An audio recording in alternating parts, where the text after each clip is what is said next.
subscribers. So before I forget this time, let me say this important part first, that the message that I'm sharing here with everybody today, the discovery, if you, well, it should be called that, but the discovery, if you want to call it that, the message, more importantly, this has to be spread and heard by more people. I don't get enough views on these videos. My channel is not monetized. I don't make a penny off of anything. I'm not one of these people out here trying to get views so I can make money. This is a very important, a very critical message that's been thousands of years in the making, and it simply must be heard. Now, I have more than enough, I have overwhelming evidence from the verses for this theory. Now, I'm not the only person on the planet, this is also important. I'm not the only person on the planet to think of this, okay? However, if you yourself were to go out there and scour the internet looking for any other website, just anything, books, anything, anybody talking about this one theory that 2023 is the biblically prophesied end date according to the prophecy of Daniel, right? You're going to be able to count the number of sites or sources, etc., on one hand. It's that few. I don't even think you would need two hands, right? I have desperately, like most days, I scour the internet looking for anybody else who's talking about the same thing. So this is, for whatever bizarre reason, the best and the well, it's the best fitting answer to Daniel's prophecy and certain things about Revelations. It, it's not just the best. I mean, it simply has to be. It has to be. Now, I don't have time because I made many other videos already where I go in greater detail about these various verses, but I will read the verses, but I won't do my typical waffling and expanding on each. Okay? But before I get started, I almost forgot to say again, this message is very important, and it has to be shared with more people. It's not about me wanting more views. Yeah, more views would be nice. I don't make anything from it, but I want to share the message. People aren't getting the message. If they heard the message, took the time to listen to it, no matter how much they might doubt it at first, by the time you just hear the verses, I mean, and look, most people don't know everything about history, right? I'll show the major historical events on my nice, neat little chart here. I've got everything mapped out, drawn out, so you can make it visual. It'll be dead simple for everybody. Once everybody hears this evidence, I don't think anybody in their right mind would disagree with it. So, it's not about it being my theory. This is what the Bible presents. I mean, absolutely, that's it. And I don't care how many other people have come up with everybody. There's millions of Christian theorists now to interpret all this stuff. But look, these two boxes here contain the verses I need to read that are the main harpoons of evidence. Okay, these 8 or 10 verses. Right, so they're already known. I don't have to have a waffle spree. I just need to read these 10 verses, show people the certain historical events that took place, and you will see that it fits perfectly. And all the other millions of theories that Christians have, they will never fit, they never have fit. In thousands of years, nobody's ever come up with something plausible. I even own Bibles, okay? I own like 20 different Bibles in different versions. I own Bibles that have footnotes in the side of every page, right? To break down every, like pretty much every verse or group of verses. And I own Bibles that openly discuss how people don't know, like the scholars can't agree on what this certain event in Daniel's prophecy is talking about in Roman history, and things like that. Even the scholars don't know for sure. So I'm going to address this myth of Antiochus and the abomination of desolation. But more importantly, the numbers speak for themselves. Okay, once you hear the verses, which is where I get the numbers from, once you hear the verses, once you hear the numbers, nobody in their right mind could disagree. This is the absolute perfect solution to Daniel's puzzle. It's the only and accurate answer to the riddle. This is it. So let's show the chart real quick here. Everything is backwards for me, of course, so I'm going to have to zoom out a little bit. So down over this side here, we have 602 BC. I'm going to make this as quick as possible for everybody, okay? Here we have 2023 AD. Now, it goes off into the past more, and yeah, this isn't the actual end date. It's not like everything is deleted. Time continues. So you have time going on here, time going on there. So it's 602 BC, okay? And 2023 AD. A lot of people don't know, but in 688 AD, Islam had already conquered Israel, had just conquered Israel, and one of their rulers built, I'll get into the details in a second, but one of their rulers built the famous monument called the Dome of the Rock, which is, if not the number one, then perhaps the number two monument in Islam. It's critically important to their religion. Okay, so in 688 AD, the Dome of the Rock was built. Now, my theory is, that the Dome of the Rock is the abomination which would stand on the Temple Mount. Now, the average Christian would disagree and say, oh no, it was Antiochus, but I'll point out Antiochus where he actually is on this actual timeline of history and everything. Okay, but we have Islam building the Dome of the Rock on the actual Temple Mount here, okay, in 688. Now, what we can notice here is that from 602 BC to 688 AD is exactly 1290 years, okay? Now, if we go look at Daniel 12, okay, like I said, I'm just going to read the source verses. I'm not going to waffle on too much about them. I'm going to limit my waffling to the chart here for a quicker visual aid. So we go to Daniel chapter 12. Daniel turns around and asks the angel. He's just been shown all these things, and he asks the angel, how long till the end of these wonders?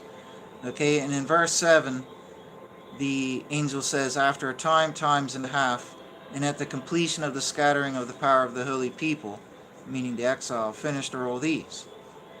But then Daniel petitions him further and says, oh my Lord, I don't understand. What is the latter end of these? So he knows that that's not the end. He knows that the end's a bit further on. So he wants to know about the actual end. So it says in verse 11, from the time of the turning aside of the perpetual sacrifice and to the giving out of the desolating abomination are days 1,290. Okay? So again, we look at this here. Now, Ezekiel 4 is the chapter in Ezekiel where God literally tells Ezekiel to lay on his side and suffer, kind of like how Jesus did, to suffer on behalf of the nation of Israel and people, right? So he told Ezekiel, lay on your side for like 384 days or whatever, and then your other side for like 40-something days, and it's going to be a day for a year. God repeats it twice. He says, a day for a year, a day for a year. So we know that God can do this with his units of time in the prophecies that he gives. In the book of Daniel itself, it starts off with Daniel wondering about Jeremiah's 70-year prophecy. God sends the angel down to explain to Daniel it's actually 490 years. It's 70 weeks of years. So we see from these two primary examples that God does do this with his units of time. And he probably does this to help code them up and to help, so they're not right plopped out in the open. Right? You need a little bit of wisdom to crack the nut open. So if we apply a day for a year, instead of 1,290 days, like Daniel just said, if it's a day for a year, 1,290 years, well, that is precisely 1,290 years from 602 BC to 688. So what's so important about 602 BC? Well, this is when Nebuchadnezzar of the empire of the Neo-Babylonians, this is when they literally stormed into the Jewish temple, began their onslaught against Israel and Jerusalem, and desecrated the temple, stole the artifacts used for the temple sacrifices, and they stopped the temple sacrifice, the continual sacrifice. That is literally what Daniel said. I'm saving time by not waffling further on the verses, right?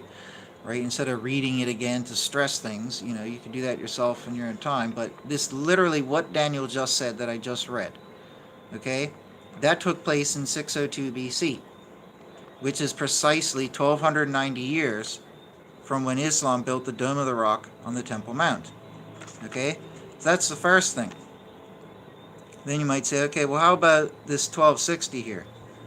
So That's the one verse that's about the 1290, but there's quite a few verses here about the 1260. Now the 1260 was, I think I just read it earlier, in same chapter 12, but in verse 7, I think I did, where the angel says, after a time, times and a half. So time times and a half is 1260 days. Day for year, 1260 years. A time is 360 days, or day years. This will be further proven by the time I finish reading all the verses from Revelation.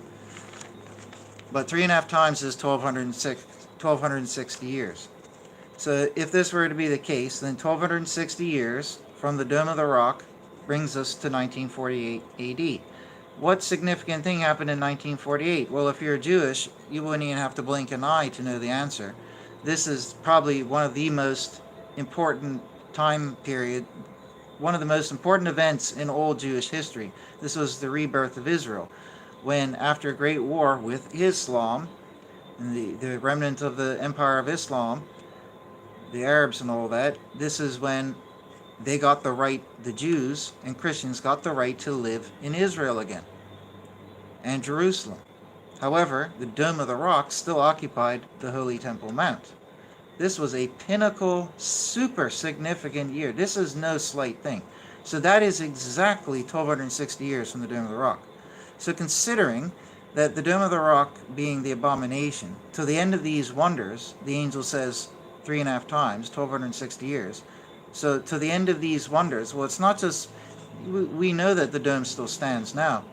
What are these wonders that they're talking about? The angels in Daniel. Well, it was Israel was meant to go desolate. That was one thing. Israel was meant to be conquered. Israel was going to go into exile. The Jews and the Christians would go into exile. That's a third thing that would happen. The continual sacrifice would be removed. Okay? Would have had to have been removed. And the abomination have to be built. So there's actually 5 things. You could expand further, but there's 5 core things, terrible things that the angel relays to Daniel will happen to Israel. Okay? Now, up until 688, you didn't have the abomination built.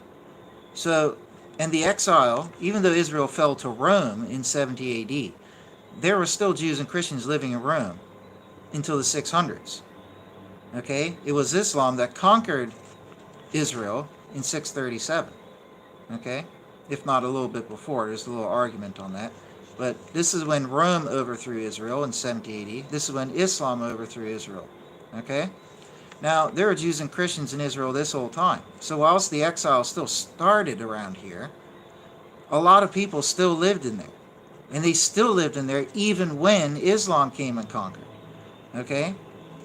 However, when Islam came and conquered, a lot of the people who were there at the time fled in fear and terror because they knew the reputation that was coming up of the people coming upon them, of the empire coming upon them. So they fled into exile. Okay? And this is when it was conquered. Okay? So like the angel says, at the completion of the scattering of the power of the holy people, so at the completion of the exile, so even though a lot of people like to say, oh, the exile was 70 AD. No. The exile took place over a long period. It culminated when Israel was invaded by Islam. The abomination came shortly thereafter. So we had the exile, which is one condition fulfilled. The completion of the scattering was fulfilled. The fall of Israel was again fulfilled. This was the little fall with Rome. This was the mega fall with Islam. I mean, look how short the time is Rome ruled over Israel. This is the time Islam. This isn't even drawn to scale. Like, this should actually be off the page. That much bigger. Okay? So, Israel fell here. So that's one of the other conditions. It was conquered. Okay? The land had been desolate all the way since 70 AD. Meaning it had been, dethroned. The people had left. It physically even went desolate. I mean, just the general term desolation. There was desolation all this time. The exile wasn't completed until around then, and at this point is when it did fall and get conquered again for worse. Okay? And then shortly thereafter, we have the Dome of the Rock being built. But the other super significant thing is that there were the 10th ruler of Islam, the 10th king or caliph, is the one who built this Dome of the Rock. Now, why is that significant? Well, that's significant because there's many verses, okay, in Revelation and elsewhere, some of which I won't get into reading, that talk about the final beast, because Daniel's final beast is the same final beast that John spoke about. Everybody knows that. Okay, that final beast would have 10 horns. Now, why is it talked about having 10 horns? It's always 10 horns, 10 horns, 10 horns. What's so significant about 10 horns? Well, if the 10th horn built this Dome of the Rock abomination on the Temple Mount, okay, which then ruled over Israel, I mean, this is literally stamping their signet on Israel, like conquering the land. Bam, we own it now. Our God lives here. Your God is gone. We claim our God is your God, right? But, you know, they put their insignia, their signet on the Temple Mount, and they literally ruled over Israel verbatim until 1948. This is a literal fulfillment of what God showed Daniel for the 3.5 times. And it was the 10th king that built this. Okay, and there's many verses that talk about the 10 kings. But, shockingly, in Daniel chapter 7, verses 24 and 25, there's something a lot of people don't know. It says here, we'll start with verse 23. Thus he said, the fourth beast is the fourth kingdom in the earth that is diverse, meaning unlike all kingdoms. We have to consider Islam was a new religion, culture, and empire. It was diverse from all kingdoms on the earth. And Daniel says in 2 or 3 other instances, other places in his chapters, that the fourth beast is diverse from the other beasts, meaning that it's not like any of the other beast kingdoms. Because a lot of people think the fourth beast was Rome. You know, I already have videos on that. There's many reasons why it wasn't Rome. Right? For one of the best reasons is Jesus died at the hands of Rome, lived in the times of Rome, and Jesus said to John that these 10 kings have not yet received their kingdom. So when he said that to John in like 90 AD or whenever it was, that is an obvious validation that Rome is not the final beast kingdom. Plus Rome was just like Greece. Anyways, those are some of the best reasons, but quickly throwing out 2 little snippets. Right? But the fourth beast is diverse from all kingdoms, right? And it consumeth all the earth, treadeth it down, and breaketh it small. In case you didn't know, Islam had the largest global empire of any civilization prior to Christianity. Okay? It was probably about 4 or 5 times the size, if not more, the Roman Empire at its greatest extent. Okay? So it's way, way larger. And whether you want to, we could debate on this, but, you know, it was probably harsher, you could say as well, without going into all the gory details. Okay? Islam is very unique. I mean, many religions have been, you know, barbaric and hostile in their approach to converting other peoples, but we know that Islam lives by its, you know, theological mandate to convert all non-Muslims to Islam, right? And if you don't, you know, one of a few things will happen, right? So let's not go into details. But, so it's diverse from all kingdoms, it consumeth all the earth, treadeth it down, and breaketh it small. And the 10 horns out of the kingdom. So here we have the mention of the 10 horns. Okay? The 10 horns out of the kingdom are 10 kings. They rise, and another does rise after them. That would be the one that comes after the 10th, the 11th. And it is diverse from the former, and 3 kings it humbleth. Now, when the 10th king, whatever his name was, I can't pronounce his name, but when the 10th king, the 10th caliph, built the Dome of the Rock, he was then replaced. I mean, there were countless caliphs after that, right? But the next caliph inherited the completed Dome of the Rock and that empire. So keep in mind that the Temple Mount is the holiest place, and their signet ring essentially is stamped on it. It's the temple for their foreign god, an unknown god that nobody else had known about, which Daniel actually warned that this person would do. So anyways,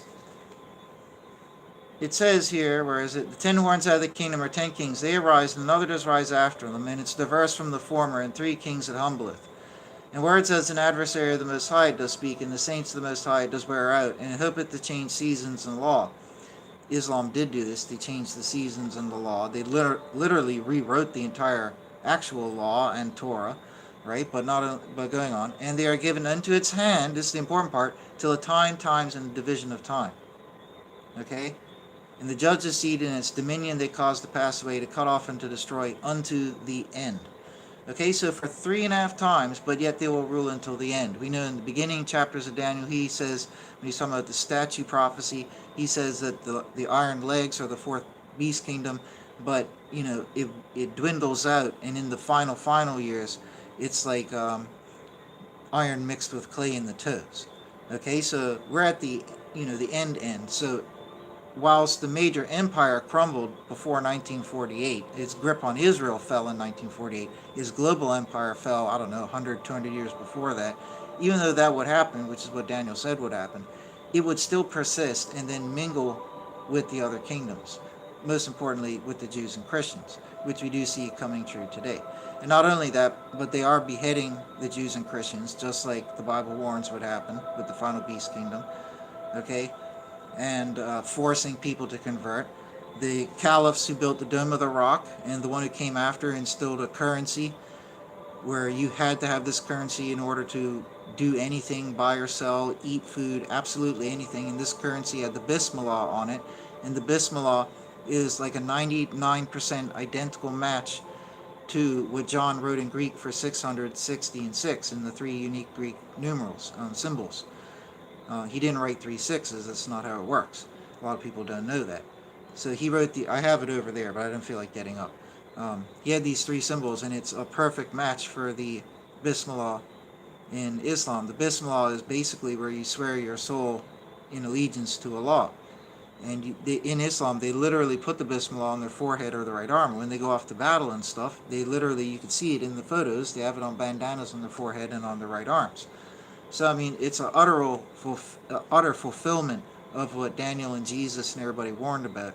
So they actually did make the mark of the beast and force everybody to take it. And if you didn't, you had your head cut off. This is what everybody went through.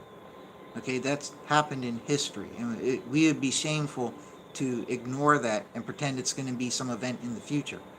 No, that did happen on a widespread global scale. And people need to appreciate that. That's what actually occurred. So, like I said again, considering what it just said here in Daniel 7, that you would have the 10 kings, the famous 10 kings. Why does it keep mentioning 10? It mentions that another will come after. It doesn't say 11th, but we know it's logically the 11th. Why doesn't it talk about 11 kings or 12 kings? It stresses 10 everywhere because the 10th king would do something important. What does it say here in this verse? It mentions the 10 kings, and then the 11th king gets this kingdom, this empire that he will rule over for 3.5 times, which is 1260 years. So we see a perfect match with this here. Okay, so again, going all the way back to here, matches perfectly with Daniel's prophecy, 1290 years.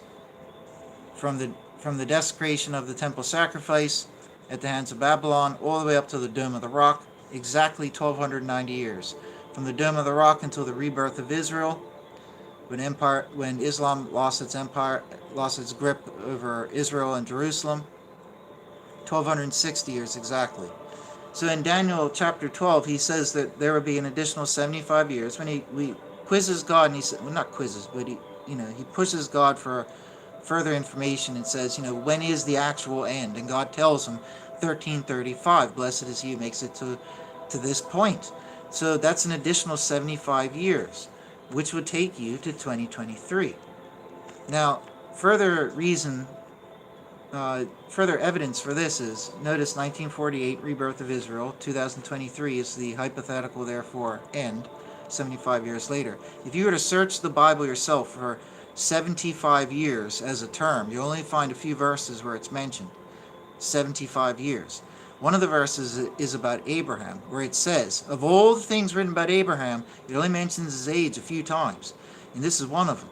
One's during the birth of his children, and one's now, right? It says that Abraham was 75 years old when God spoke to him out of the heavens and told him to leave the land of idolatry and to enter the promised land. And we know that the promised land, the true Israel, is up above, as the New Testament says. The true promised land, the paradise and everything that we're going to is up above. That's where we're going. So when we leave the earth in the rapture to go up above, we're going to be entering the promised land. If that's in 2023, that would correspond to 1948. Sorry, what I didn't say, I'm sorry. What I didn't mention is this is Gregorian calendar. On a completely unrelated calendar, the after creation, the AC calendar, which has a few other names, where you take the creation of Adam as year 0 or 1, okay, you will find, and I'm not alone, this is not my made up bad math number or anything, any scholar will tell you that Abraham was born 1948 after creation, and that in 2023 after creation is when God spoke to him, as I just said. So we see this striking parallel here. We know that Israel came from Abraham. Abraham is the one who all the nations of the world be blessed in.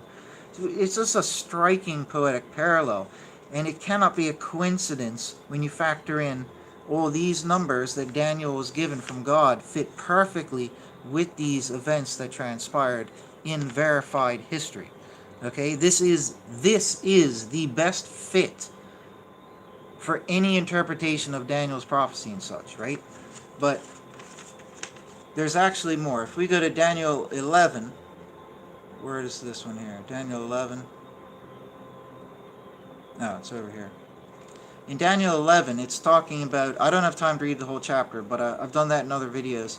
But this chapter here and portions of others are talking about who we've been told was the Antichrist in the book of Revelation. And I think in chapter 13, I think it is, the Lamb-like beast. Now, the Lamb-like beast, who is also called in Revelation the false prophet, who's also regarded as the Antichrist, okay, he is the one who makes the whole world serve the fourth beast kingdom. Now, Daniel was told by God that the beasts are kings and they have kingdoms. Okay, so the Lamb-like beast will force everybody to worship the actual beast kingdom. Okay, if the beast kingdom was Islam, okay, which, hold up, I'll get to those verses. If the beast kingdom was Islam, then it makes perfect sense that the false prophet, Antichrist, would have been the founding prophet of Islam. I won't say his name, okay, out of respect and to keep people happy, but it was the founding prophet of Islam.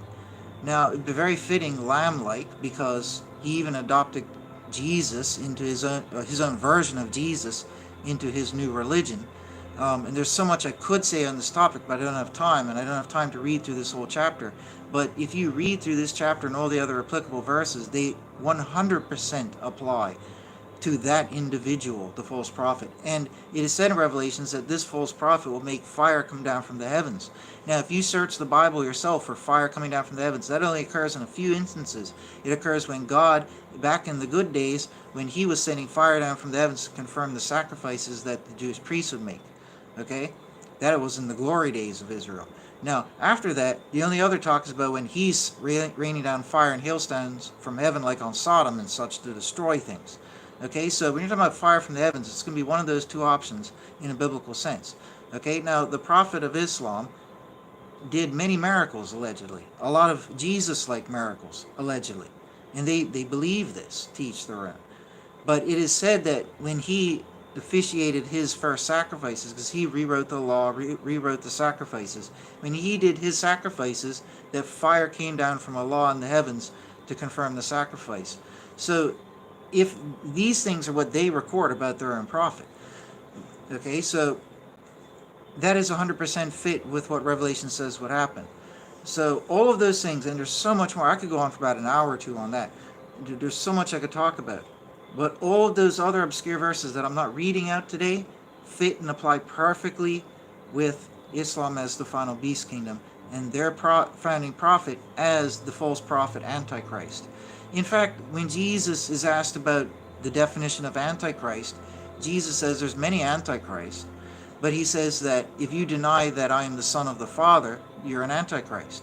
Well, one of the core tenets, if you were to have like a list of the top 5 rules in Islam, one of those 5 would be that God has no son and Jesus is not the Son of God. That's literally, by definition, Antichrist, according to Jesus.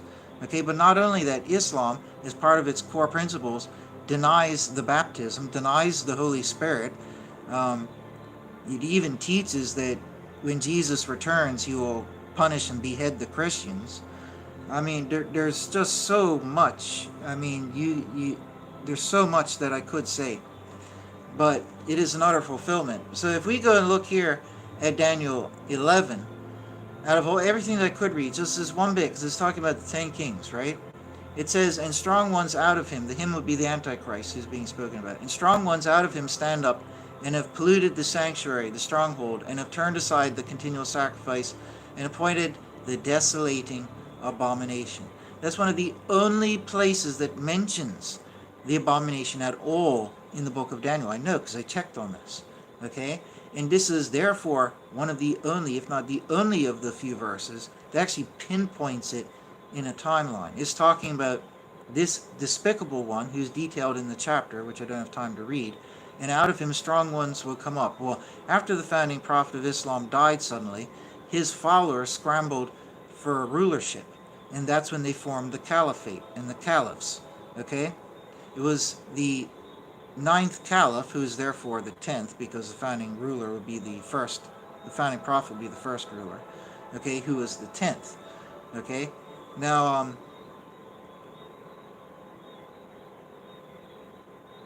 strong ones out of him appointed the desolating abomination fits perfectly with the caliphs rising up from the prophet and appointing the desolating abomination. That fits perfectly. It even also says, it might even be in the verse where Jesus says, these 10 kings do not have a kingdom as of yet.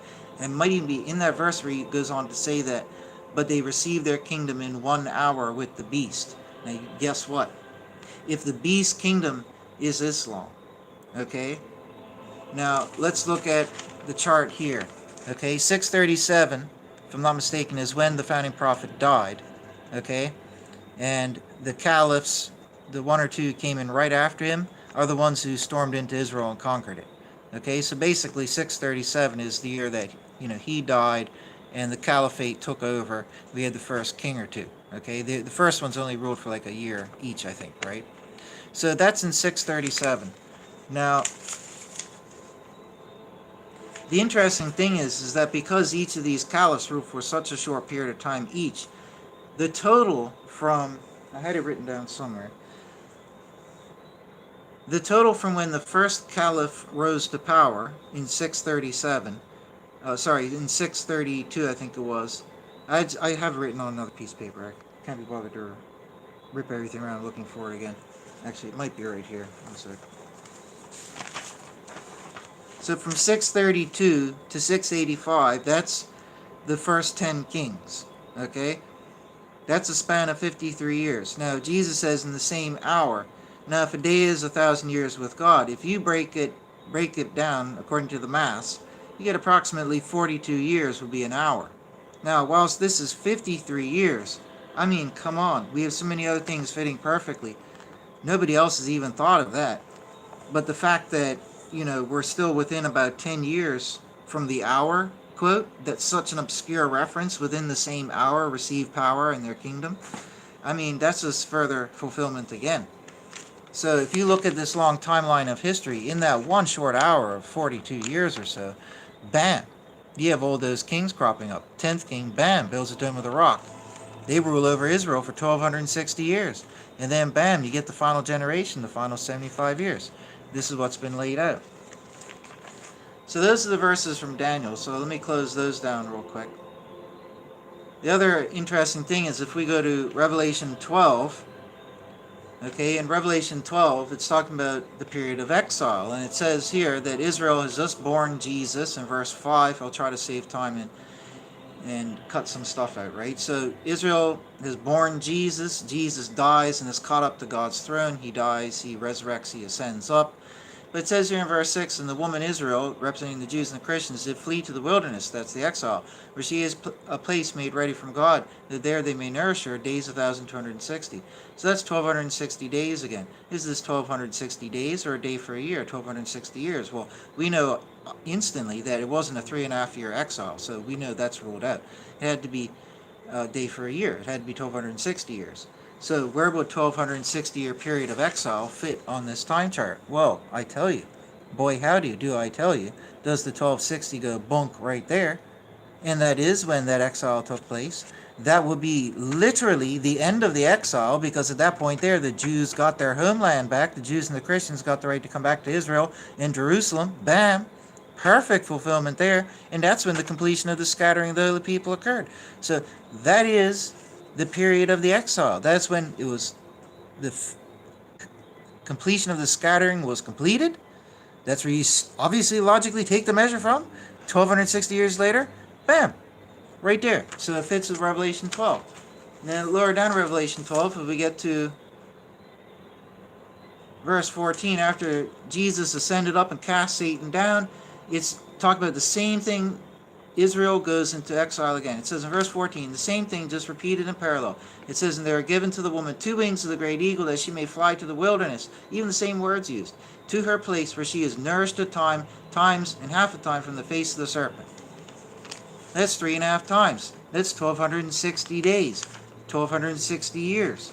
Now the other beautiful thing is that in Revelation 12 right here, lower down, it says 3.5 times. Just higher up in the same chapter, it says 1260 days. That's Jesus telling you 1260 days equals 3.5 times. That's how you know that a time is 360 days. And a day for a year, that's how you know 3.5 times is 1260 years. That's the mathematics and the logic of that one there. So Revelation actually reveals to you, logically, does indeed reveal to you, as basic, like elementary algebra, that a time is 360 days. So when Daniel had all his verses talking about the 3.5 times, that is further shaking hand, corroborating, backing up that it's talking about this one time period here, the 1260 year period. Okay? So those are the verses from Revelation that back it up. Now the next thing we should go do is go look at the following 3, and this is why I'm making this video. Those things I've said 1,000,000 times in my channel for like 5 or 6 years now. So those things 1,000,000 times. Now, these following 3 verses, however, are game changers. Because, and there's actually these ones as well. But they tie into this. So this is where I'll transition over there. So, these 3 verses here, let me read Matthew 24 first, right? It says, verse 13, but he who did endure to the end, he shall be saved. And this good news of the reign shall be proclaimed in all the world for a testimony to all the nations, and then the end shall arrive. And whenever therefore you may see the abomination of the desolation that was spoken of through Daniel the prophet standing in the holy place, which is the actual term, by term reference to the Temple Mount. I checked on that. Okay, standing in the holy place, whoever's reading, let him observe. Then those in Judea, let them flee to the mountains. So let's consider the abomination is the Dome of the Rock. So Jesus therefore be saying, whenever therefore ye may see the Dome of the Rock that was spoken of by Daniel, standing on the Temple Mount, then, verse 16, then those in Judea, let them flee to the mountains, which, by the way, they did actually historically do when Israel invaded. Okay, that actually did take place. Then those in Judea, let them flee to the mountains. He on the housetop, let him not come down and take up anything out of his house, and so on, right? Woe this, woe that, right? Verse 21, for there shall then be great tribulation, such as was not from the beginning of the world till now, no, nor may be. And if those days were not shortened, and so forth, so forth. I just don't have time to read all of this out. Then, lower down, in verse 29, remember, Jesus just used the term tribulation. It says that the tribulation will start when you see the abomination, right? That would be the tribulation of Islam conquering Israel. He uses the same term, tribulation, again, in verse 29. Immediately after the tribulation, meaning the tribulation that he just introduced. Let me make that clear. After the tribulation of those days, which would be, this same time period we're talking about, the sun shall be darkened, the moon shall not give her light, the stars shall fall from the heaven, and the powers of the heaven shall be shaken, and then shall appear the sign of the Son of Man in the heaven. Jesus has arrived. I could keep reading on the nice fun verses, but let's save some time. Jesus arrives. So what is that telling you? Jesus literally, like these 3 verses here tonight, which everybody and myself have read 1,000,000 times, it really hit me from a different perspective. These 3 here, concrete, 2023, let me tell you. Because Jesus says, when you may see the abomination, and uses many key terms. Flee to the mountains. Those in Judea, flee to the mountains. Okay? But an important thing, he calls it the tribulation. And then immediately after that tribulation, bam, Jesus appears in the heavens. You got the sudden arrival of the end days. So he's talking about a period of time in which this tribulation would occur. Well, that would be a direct reference to what God told Daniel this period of time is. So it's either going to be the 1260 of tribulation or the 1335. But when Daniel asked, when is the end of these wonders? his first reply, the first reply he got was 1260, but then he knew that there is still a portion of time remaining after. So that is obviously telling you that 1335 is the end. So we know 1335 is the end. It's common sense. Okay, but 1260 is important because it marks something important. And what would that be? Oh, that's right. The exile ends. The exile ends. The fall of the nation ceases. The nation is reborn. Whereas it fell back here, it was reborn here. Whereas the exile began here, it completed here. The exile itself completed. The completion of the scattering was here. The completion of the regathering was here, so to speak. Not the full regathering, but hey, everybody, come back to Israel. That was here.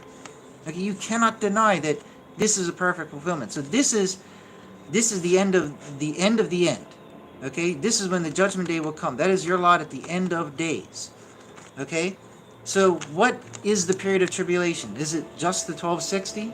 We know how much tribulation has passed after this point here. But this was around the time of the World War. How much terrible stuff the world's only gone worse since then. Tribulation's only got worse in the last few years alone. This is the times of the tribulation. So this will go in hand with the following verses, because we have some more verses that act as proof verses.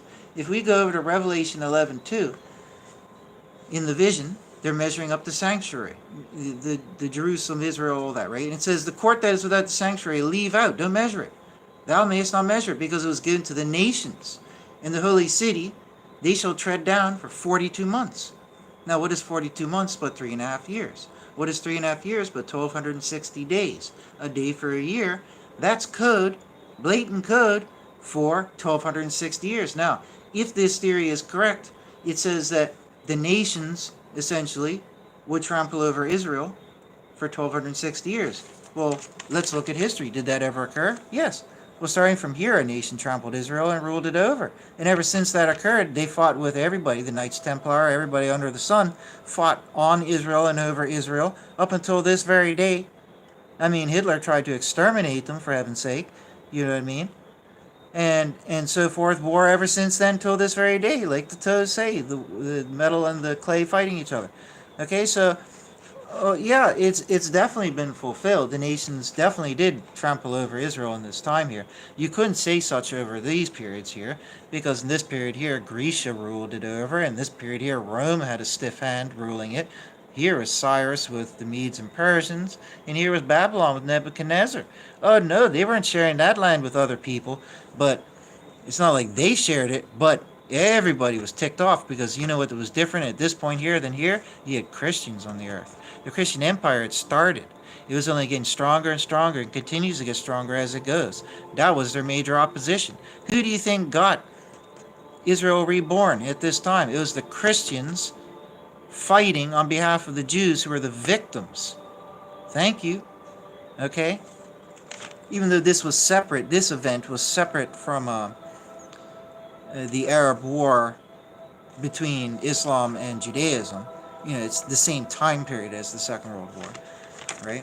And anyways, so in Revelation 13:5, and there is given to it, the final beast kingdom, a mouth speaking great things and evil speakings, and there is given to it authority to make war for 42 months.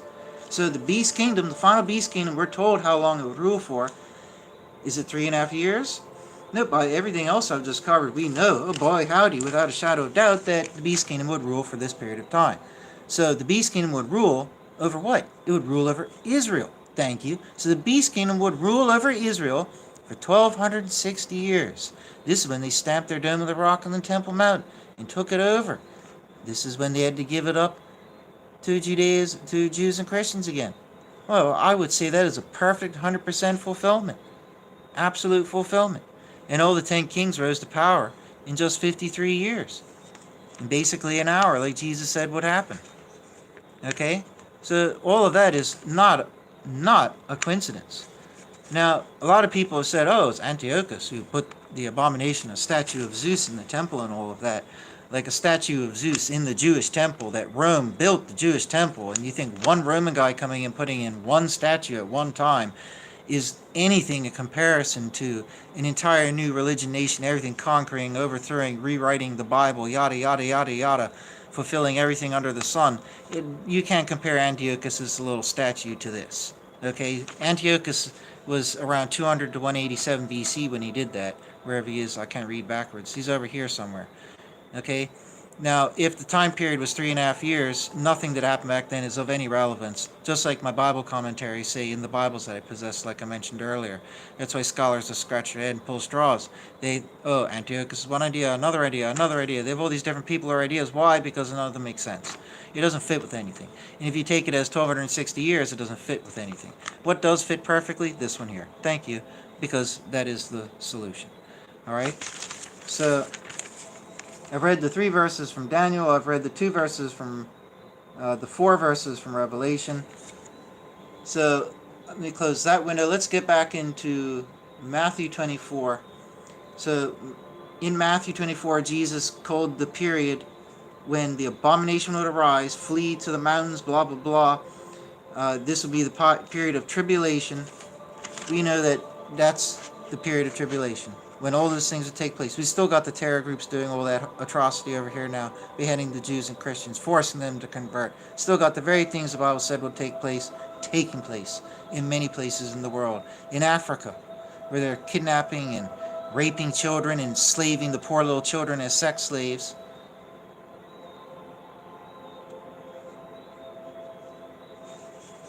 And people want to act like the beast kingdom was Rome back then, ignoring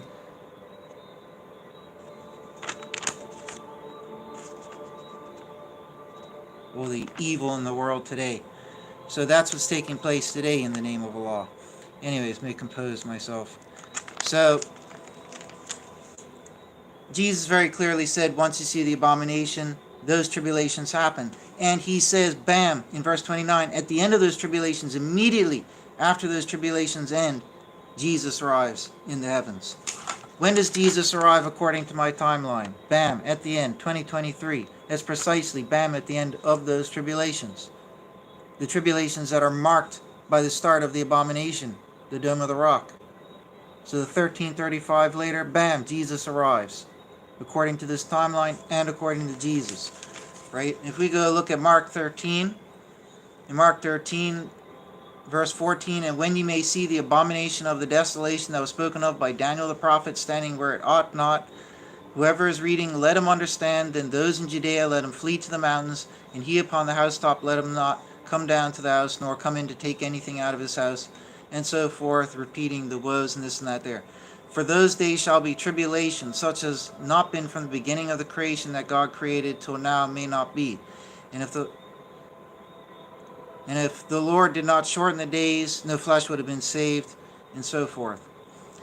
And lower down, right there in verse 24, but in those days after that tribulation, just like he said in Matthew, the sun shall be, see, he's calling that period after the Dome of the Rock, after the abomination, he's calling that the tribulation.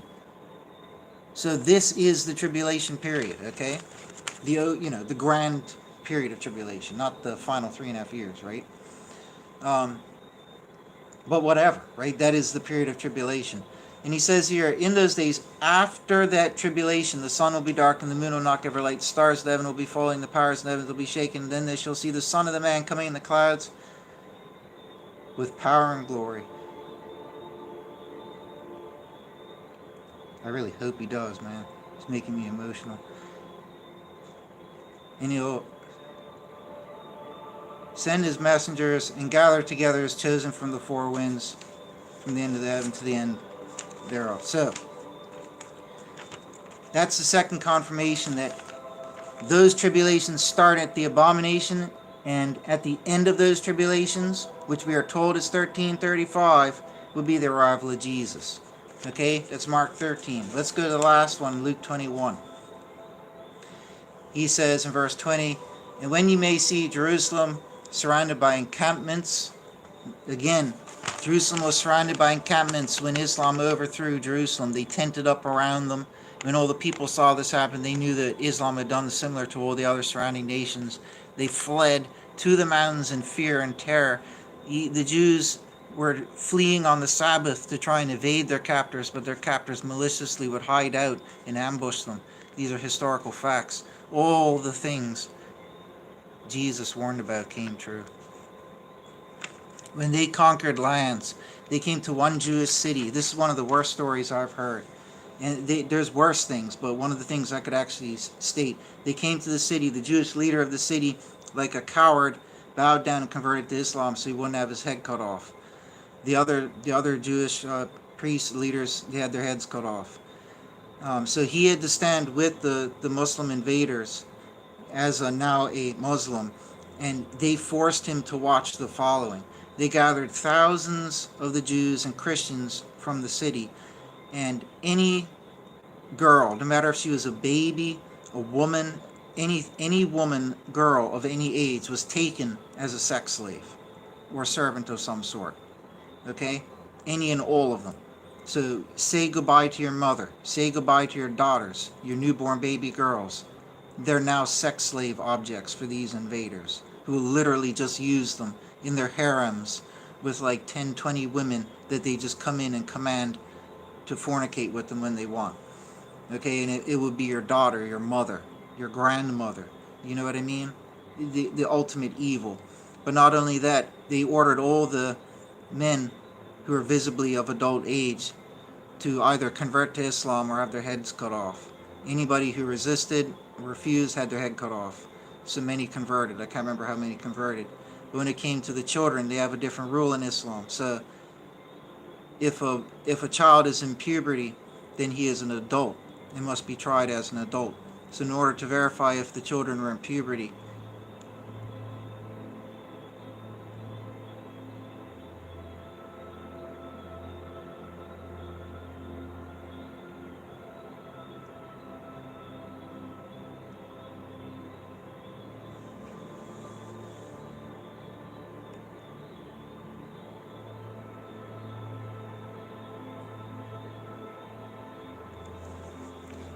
sorry, I was picturing it, got a little emotional.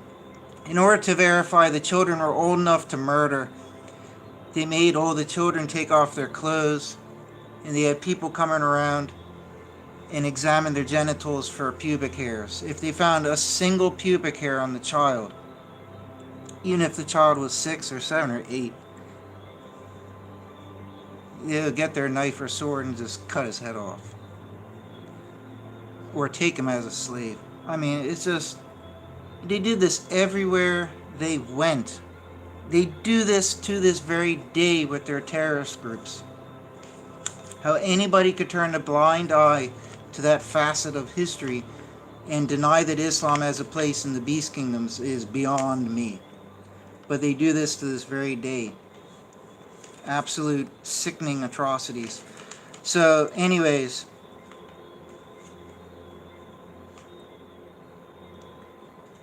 you know, we have our comfy lives here today, but can you imagine if you lived back then? That's why Jesus said they didn't shorten those days, nobody would be saved. Can you imagine having to live through that, man?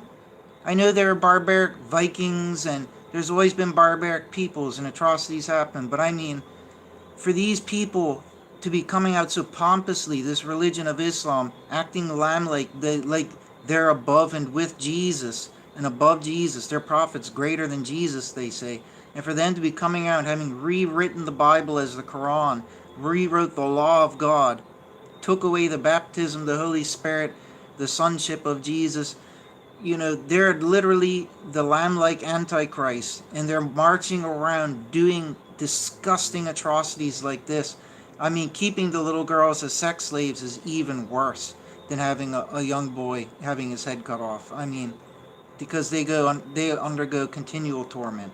I mean, it's just sickening, man. It really ticks me off, but that's what they did for like 1,500 years or so. And they were still doing it, and they still do it to this very day. So that was the beast kingdom in all its evil glory, as the book of Revelation and everything spoke about. So, oh, that's right, Luke 21. And when you may see Jerusalem surrounded by encampments, then know that come nigh did their desolation. And those in Judea, let them flee to the mountains, and those in her midst, let them depart out, and those in the countries, let them not come in to her. Did you know that in the Quran, like, you wish you would just have your head cut off. In the Quran, I have a Quran, right? I usually keep it under here. right? Have a Quran. I could literally show the verse if I wanted to prove it, right?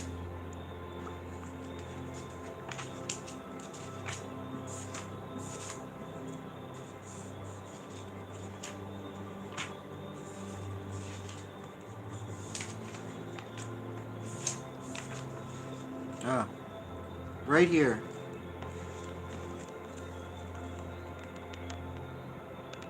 Okay?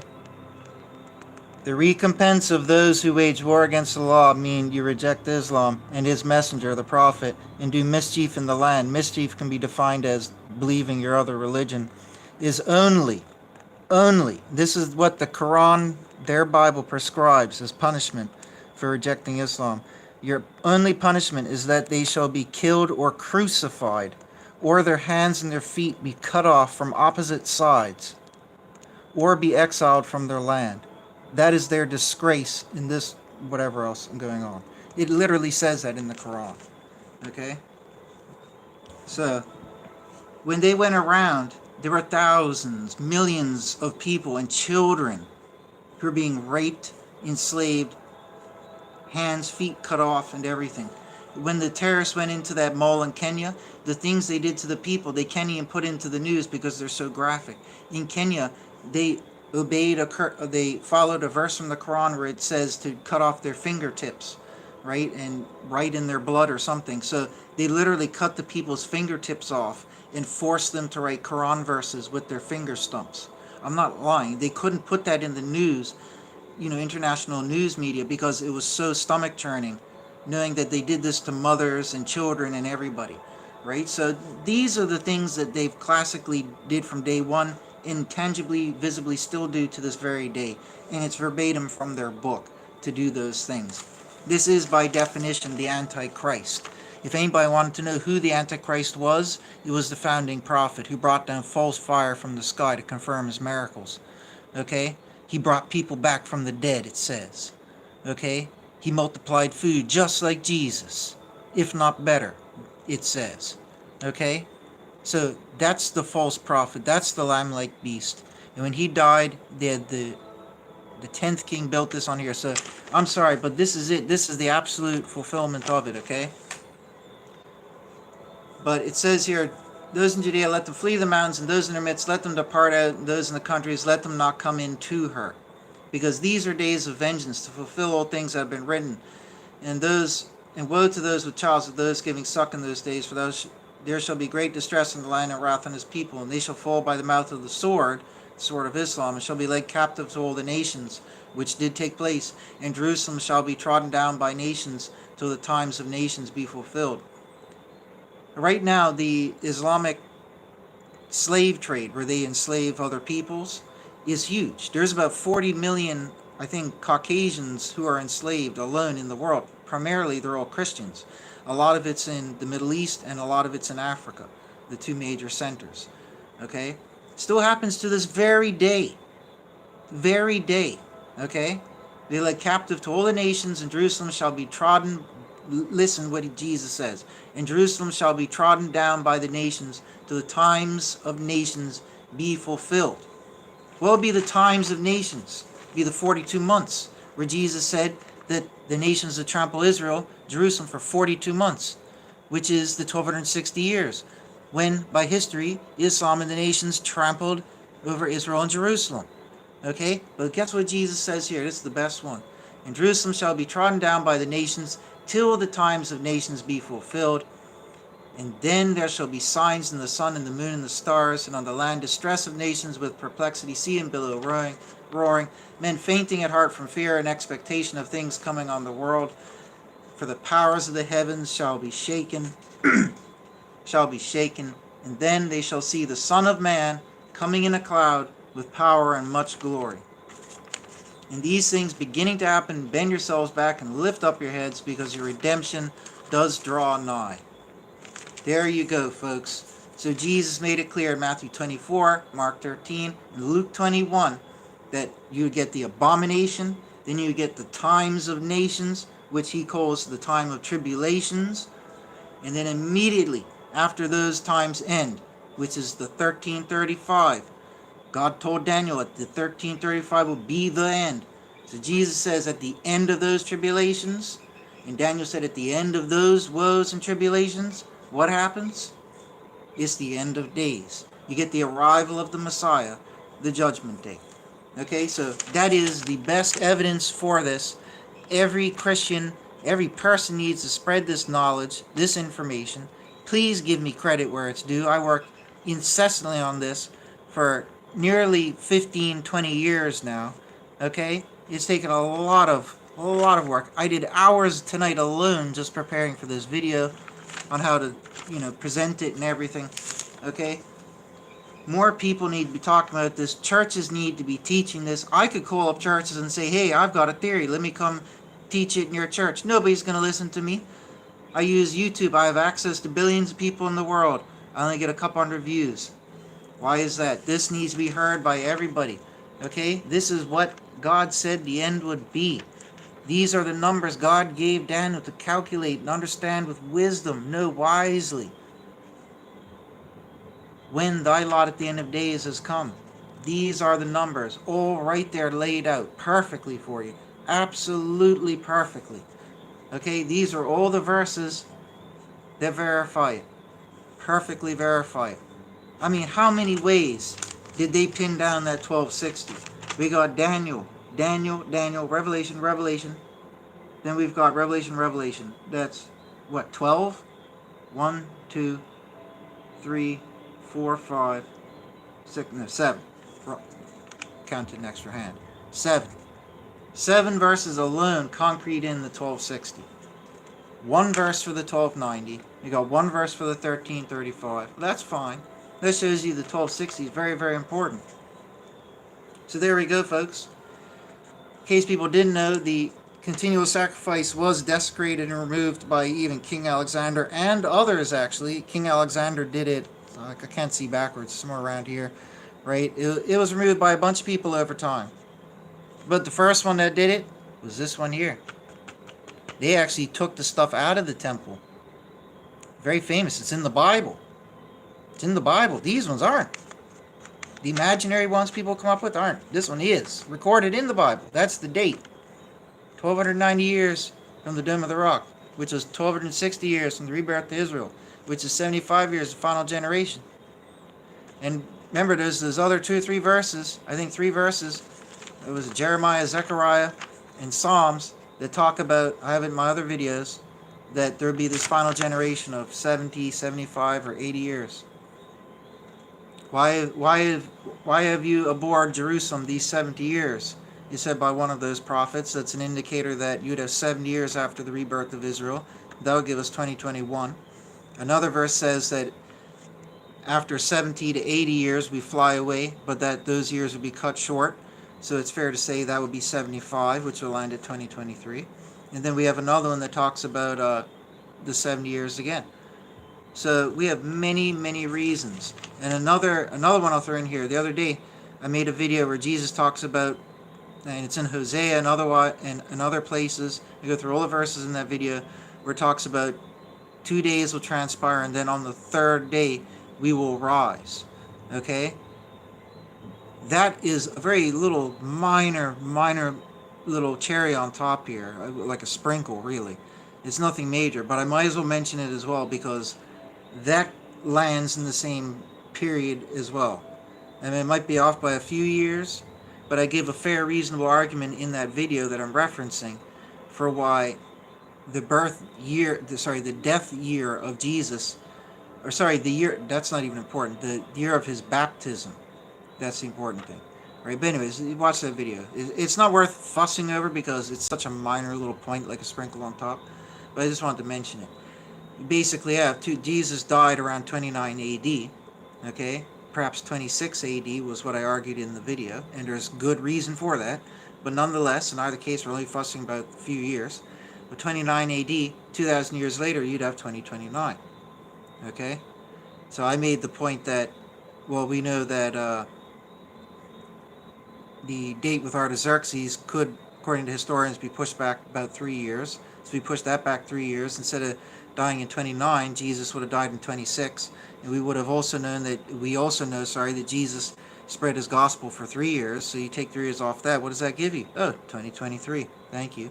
So when Jesus was baptized by God and officially became the Messiah, that's, when it all began. And there's many poetic verses, like I showed in that video, where Jesus says, after 2 days, with days 1,000 years, from 2 Peter, after 2,000 years, and that's the hint, the third day we will rise. So 2,000 years after 23 AD would make it 2023 AD. You know what I mean? So there's so many ways you could look at this. There's so many ways you could look at this. It's pretty hard to deny. I mean, how about these facts as well? 1948. That's also the year Roswell happened. The majority of UFOs started being seen on the Earth. Now, whether you want to fuss if they're good or bad or this or that, I believe there's good. I believe that there are bad ones. I believe the good ones are celestial messengers. I believe that the bad ones are fallen messengers. There we go. We don't need to fuss over everything. But I think there's good ones out there too. I don't know their names. I don't know who they are. I can't point them out. Let's not argue. But the point is, there's good ones out there too. And whether the ones we see are good or bad, who really cares? It's not important. The thing is, at this time period, they'll start appearing on the Earth. So whether they're good or bad, that's pretty significant. And they've been floating around, flying and observing us, shutting off our nuclear weapons and stuff, up until this point right here, which is basically where we are right now. So we got that happening. So if they are watchers who are watching over us, and even if there are bad ones as well, even more so, it's just like good and bad sides are preparing for the end days. And you also got to throw in there science and the Apophis asteroid and the other mega one that were said to hit, they said like 10, 20 years ago, these, whichever one, Bennu and Apophis, they were supposed to hit between, 2025 and 2030. And only recently they started pushing back the date. I'm not saying those things are going to hit us, those ones, but you can't keep saying these are all coincidences, right? Betelgeuse is acting up as well. We could get, theoretically, there's all reason to believe we could get an actual collapse of Betelgeuse. We might have a giant star being born in the sky. And you also, years ago, had that other theory about KIC, whatever the number was. These two stars were going to merge and create a new star in our sky. That's something separate. They said that the data was off and that's not going to happen anymore. But I'm not referencing that one. I'm talking about Betelgeuse. Betelgeuse's activity started acting weird recently, and such activity usually heralds the collapse and death of a star. So it could flare up so bright. I mean, it's just ridiculous. I mean, it's like billions of times bigger than our sun to start with. It would take up like 2/3 of our solar system if it was in our solar system. That's how big it is. And when it explodes and detonates, we're going to see it as the birth of a new star, potentially. I mean, when you throw these, and whether that happens or not, I mean, who cares?